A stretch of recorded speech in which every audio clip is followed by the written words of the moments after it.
Vous avez sans doute remarqué l'explosion depuis quelques années du diagnostic de TDAH. Ce n'est pas que le trouble soit récent. Dès l'Antiquité, les auteurs ont décrit des comportements chez les personnes qui seraient aujourd'hui diagnostiquées avec un TDAH. Le trouble a toujours existé, mais ce n'est que depuis une vingtaine d'années qu'il est largement diagnostiqué. D'après différentes études, il concernerait 5% des enfants. On a longtemps pensé qu'il disparaissait à l'âge adulte, mais il est aujourd'hui bien documenté que, même si les manifestations peuvent se modifier avec l'âge, il reste bien présent chez la plupart des adultes et peut parfois représenter une source de difficulté, que ce soit sur le plan de la vie quotidienne, de la parentalité ou de l'insertion professionnelle. Le TDAH est un trouble neurodéveloppemental qui a une forte composante génétique. Il serait transmissible dans les mêmes proportions que la taille ou la couleur des yeux. C'est pourquoi on retrouve des familles entières dans lesquelles le TDAH est très présent. Il résulte d'une difficulté ou une aptitude à faire abstraction de certains stimuli et à se contrôler. On parle de difficultés d'inhibition. Elles vont se traduire par une difficulté à rester immobile, à trier et prioriser les sources sur lesquelles on doit focaliser son attention. L'impulsivité physique va se traduire par des difficultés à rester en place, une bougeotte permanente, une agitation désorganisée, de l'hyperactivité. L'impulsivité verbale par une tendance à parler constamment, à couper la parole, à répondre aux questions avant même qu'elles soient complètement posées. L'impulsivité cognitive va se traduire par des prises de décision très rapides, une impression d'être envahi par ses pensées. Des difficultés d'attention sélective vont rendre difficile de porter son attention sur une source sans se laisser parasiter par les distracteurs. Les capacités à se concentrer sur une tâche vont être très inférieures à la moyenne des enfants du même âge. C'est une difficulté d'attention soutenue.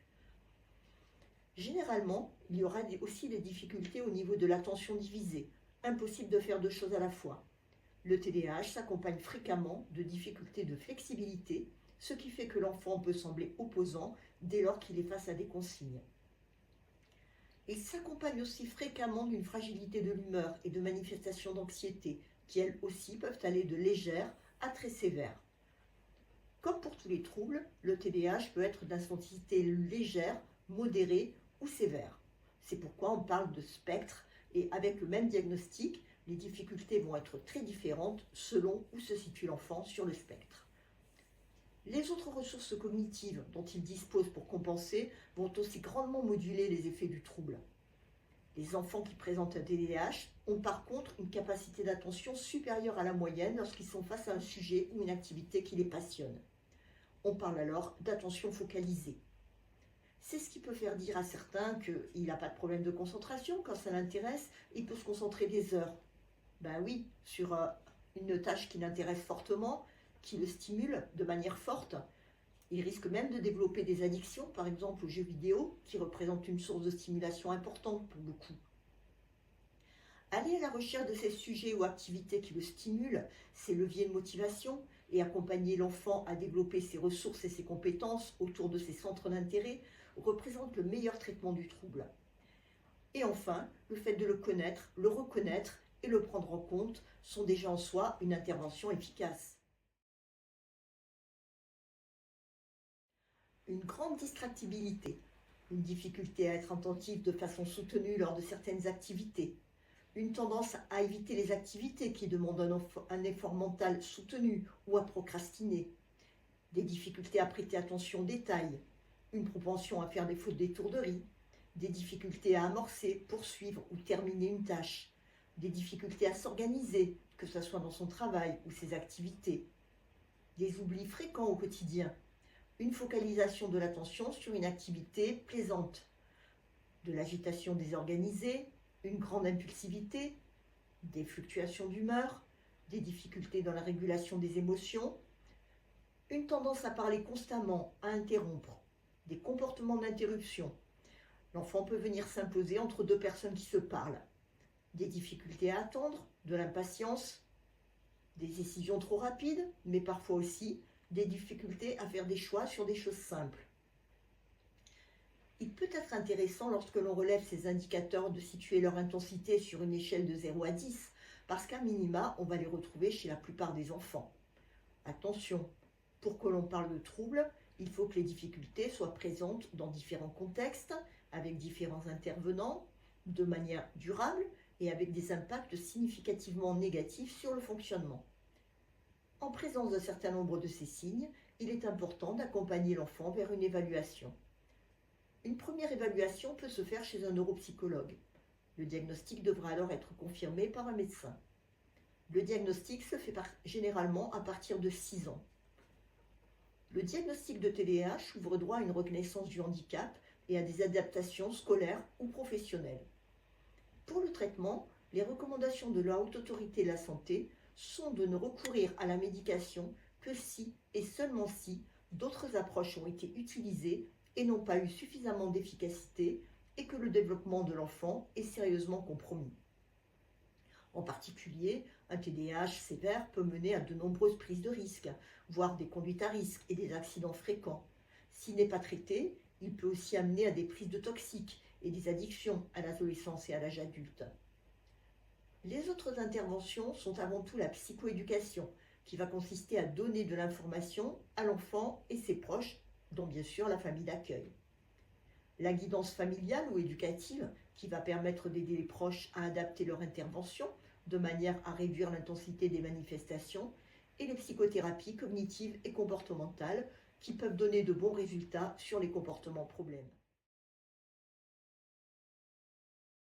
Avec un enfant qui présente un TDAH, l'accompagnement doit être adapté. Le premier axe d'intervention va être de s'assurer que l'enfant dispose de suffisamment de temps et d'espace pour répondre à son besoin d'activité physique et de lui proposer une grande diversité d'activités stimulantes et plaisantes. Développer les ressources, les compétences, les sources de plaisir et de motivation doit toujours prendre le pas sur un aspect plus correcteur des comportements problématiques. Au quotidien, les routines vont le rassurer et le sécuriser et lui permettre d'intégrer certaines procédures de manière automatique et de fait, ça va le décharger sur le plan cognitif. Face à une tâche ou une demande, les consignes doivent être claires ou précises, courtes, ne ciblant qu'un seul objectif à la fois et formulées de manière positive. Il faut nommer le comportement attendu et non pas parler du comportement que l'on ne souhaite pas voir apparaître. On dit que le cerveau n'intègre pas la négation. Si je vous dis « ne pense pas à un ours blanc debout sur la banquise », à quoi vous pensez? Alors c'est encore plus vrai pour les enfants qui ont un TDAH. Lorsque l'on donne une consigne à l'enfant, pour accrocher son attention, il va être important d'accrocher son regard, voire de le toucher, afin d'éviter que son attention soit perturbée. L'organisation va représenter des difficultés, oubli fréquent, perte d'objets, éparpillement. S'équiper de systèmes de rangement très visibles, bien identifiés, peut aider. Il peut être intéressant aussi d'utiliser des rappels visuels, type pictogrammes, plutôt que de devoir répéter les choses tous les jours. L'évaluation du temps, c'est aussi souvent quelque chose de compliqué pour un enfant qui présente un TDAH. Les sabliers, les timers, ça peut aider. Pour les plus grands, un agenda, un calendrier seront indispensables. Passons au moment des devoirs. Source de souffrance, souvent pour l'enfant et ses proches. Il va falloir encadrer l'enfant sur ce temps, aménager l'environnement pour éviter les distractions et déterminer un temps raisonnable de concentration afin de ne pas le mettre en surcharge cognitive tout en n'achant pas l'objectif. On peut utiliser des outils qui l'aident à rester concentré, des stims, un coussin de concentration, un siège qui permet le mouvement ou autre support. L'enfant qui a un TDAH a souvent des difficultés au niveau scolaire. Il est primordial de repérer, soutenir et valoriser toutes ses autres compétences, aussi bien pour soutenir son estime de lui que pour l'aider à trouver des ressources autres que la scolarité pour envisager son avenir. Il peut avoir une grande susceptibilité à l'ennui, avoir des difficultés à trouver des idées pour s'occuper seul. Dans ce cas, il peut être intéressant de l'aider à faire une liste d'activités qu'il peut faire seul, de l'afficher et de les renvoyer lorsqu'il se plaint de s'ennuyer. Travailler l'impulsivité va être indispensable.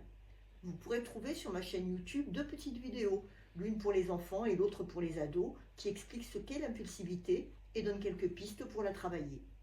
La régulation de l'humeur, de l'anxiété et des émotions devra aussi faire partie du plan d'action. Bref, de quoi ne pas s'ennuyer avec un enfant qui présente un TDAH.